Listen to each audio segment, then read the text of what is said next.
8 अगस्त 2024 कोलकाता का आर्जिकल medical college जो कि पूरे भारत में प्रसिद्ध है, आज से केवल 5 दिन पूर्व ही एक 31 वर्षीय रेजिडेंशियल डॉक्टर जो कि अपनी 36 घंटे की ड्यूटी पूरी करके केवल 5 मिनट के लिए नैप लेने के लिए गई थी, लेकिन उनके साथ दुष्कर्म। विडंबना तो यह है कि आरजे मेडिकल कॉलेज का जो प्रिंसिपल है वो अगले दिन फोन कर बताता है कि आपकी बेटी ने कर लिया है। 31 वर्षीय रेजिडेंसी डॉक्टर के माँ बाप को केवल उसके बेटी के मृत शरीर को देखने के लिए बाहर घंटों तक खड़ा किया गया। क्यों? उस रात की बर्बरता को एक्सप्लेन करने के लिए मैं कौन से शब्दों का चयन करूं, मेरे शब्द कम पड़ रहे हैं, लेकिन कुछ चीजें हैं जो आपको जानना आवश्यक है। इसलिए डिटेल में समझते हैं कि एक्चुअल में उस रात हुआ क्या और हमारे देश के अंदर डॉक्टरों के साथ कैसा व्यवहार किया जाता है। 36 घंटे काम करने के बाद भी उन्हें केवल 5 मिनट का अगर नींद चाहिए होता है, तो उनके साथ अगर ऐसा हो रहा है तो हमारे देश में जो वर्क क्वालिटी है और डॉक्टरों की सेफ्टी है वो कहां पर आती है। चलिए इस वीडियो के अंदर समझने का प्रयास करते हैं।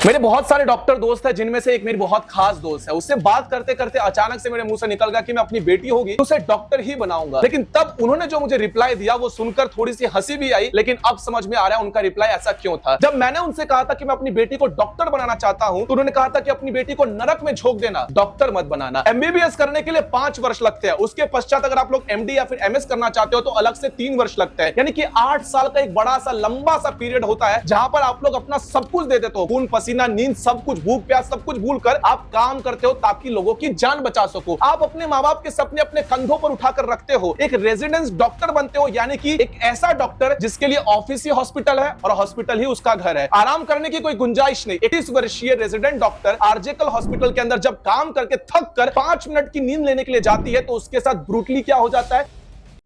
लेकिन प्रिंसिपल कॉल करके ये कहते हैं कि इसके साथ दुष्कर्म नहीं, इन्होंने तो कर ली है। और जब इनका ये जानकारी आती है और कोलकाता हाईकोर्ट उन्हें निकाल देता है, तो अगले ही कुछ 2 दिन के अंदर ही उन्हें पुनः एक बार नेशनल मेडिकल कॉलेज के अंदर अपॉइंट कर दिया जाता है। और किसके द्वारा? ममता बनर्जी सरकार के द्वारा। धन्य है जो ऐसे विचारों को रखते हैं। एक सर्वसामान्य व्यक्ति के शरीर में से 14 या 15 ग्राम सीमेंस निकलता है, लेकिन जिन महिला के साथ यह दुष्कर्म हुआ है उस महिला डॉक्टर के शरीर में से 150 ग्राम से अधिक सीमेंस प्राप्त हुए। इसका क्या अर्थ है? वो अकेला नहीं था। आर्जिकल मेडिकल कॉलेज में जहां पर वो घटना घटित होती है, उस घटना की जगह पर पुलिस वालों को एक ब्लूटूथ डिवाइस मिलता है। उस जगह के सभी कर्मचारियों को बुलाया जाता है और एक व्यक्ति को वहां पर देखने के बाद उन पर संशय हो जाता है। वहां के पुलिस वाले आते हैं और कहते हैं कि ब्लूटूथ डिवाइस को हम ऑन करते हैं, और तत्काल एक व्यक्ति का ब्लूटूथ डिवाइस वहीं पे उसके फोन के साथ पेयर हो जाता है, कनेक्टेड हो जाता है। उस व्यक्ति का नाम है संजय रॉय। सबसे ज्यादा तो मुझे हैरानगी इस बात की हुई कि संजय रॉय आखिरकार है कौन। संजय रॉय जो कि कोलकाता पुलिस टी शर्ट पहने वाला व्यक्ति है, जिसे इसलिए अपॉइंट किया गया था ताकि उसके लोअर लेवल के जो रैंकर्स ऑफिसर्स हैं जो हॉस्पिटलाइज्ड है उन्हें सपोर्ट करने के लिए। अब इससे अगर सपोर्ट के लिए चुना गया है तो बाकी के महिला डॉक्टर महिला कर्मचारी के बारे में उनकी रक्षा करने के लिए क्या महिला डॉक्टर के पास महिला पुलिसकर्मी है? गवर्नमेंट हॉस्पिटल के अंदर आप कहीं पर भी जाकर देखो, महिला डॉक्टर महिला कर्मचारी की सुरक्षा के लिए किसी भी प्रकार का कोई कदम उठाने के लिए सरकार कभी आगे ही नहीं आई। लेकिन घटना केवल यहीं तक नहीं रही। संजय रॉय केवल एकमात्र व्यक्ति नहीं है, संजय रॉय के साथ और भी व्यक्ति है, क्योंकि जिस प्रकार से उनके शरीर के साथ बर्बरता की गई है यह केवल एक व्यक्ति का काम नहीं। संजय रॉय अपने बीवियों के साथ क्या कर चुका है एक बार आप लोग उठाकर देख चुके तो देखिए 3-3 बीवियां हो रखी है और तीनों बीवियों के साथ क्या क्या किया संजय रॉय ने, आप अच्छे से समझ में आ जाएगा। लेकिन हैरानगी मुझे इससे अधिक हो रही है कि जिस सरकार को इसके ऊपर हाथ उठाना चाहिए था, बात उठानी चाहिए थी, डॉक्टर स्वयं रास्तों के ऊपर उतरे। इन सभी घटनाओं को झूठ बताने वाले ममता बनर्जी की सरकार इस बात से मुकर रही है और ना ही किसी के बारे में बात करने दे रही है। महुआ मोइत्रा को जब हम लोग ट्विटर के ऊपर बात पूछ रहे हैं और कह रहे हैं कि क्या हो रहा है, क्या करोगे, सबको एक साइड से ब्लॉक किए जा रहे हैं, लेकिन ब्लॉक करते करते अपने कुत्ते के साथ खेलना महुआ मोइत्रा नहीं भूल रही है। इससे ज्यादा शर्मिंदगी की बात और क्या हो सकती है। मेडिकल रिपोर्ट्स को अगर आप लोग ठीक से उठाकर देखोगे तो यह बात तो स्पष्ट हो चुकी है कि केवल एक व्यक्ति संजय रॉय ही नहीं था, और भी कई व्यक्ति इस घटना के पीछे हैं। लेकिन 13 अगस्त को ही, यानी कि घटना के केवल 3 दिन पश्चात ही, तुरंत ही आर्जिकल मेडिकल कॉलेज के जहां पर वो घटना घटित होती है उसे रिनोवेट किया जा रहा है। आखिर क्यों सबूत मिटाने का प्रयास किया जा रहा है और क्यों पुलिस इसके ऊपर कोई एक्शन नहीं ले रहा है? थैंक गॉड कि आखिरकार ये जो घटना है इसको सीबीआई इंक्वायरी के लिए भेज दिया गया है। लेकिन हम जानते हैं कि हमारी न्याय व्यवस्था कितनी ज्यादा महान है। इस न्याय व्यवस्था से न्याय की अपेक्षा करना, यानी कि पत्थर के ऊपर जाकर सर पटक कर यह कहना कि आपके ऊपर फूल का वर्षाव किया जाएगा। इसीलिए ज्यादा न्याय की अपेक्षा ना करें। जो घटना होनी थी वो हो चुकी है। अब ऐसी घटना ना हो, इसके लिए कदम कौन उठाएगा, इसके लिए आवाज कौन उठाएगा? कोई नहीं, क्योंकि वेस्ट बंगाल के अंदर एक हॉस्पिटल क्लिनिक के अंदर एक व्यक्ति अपना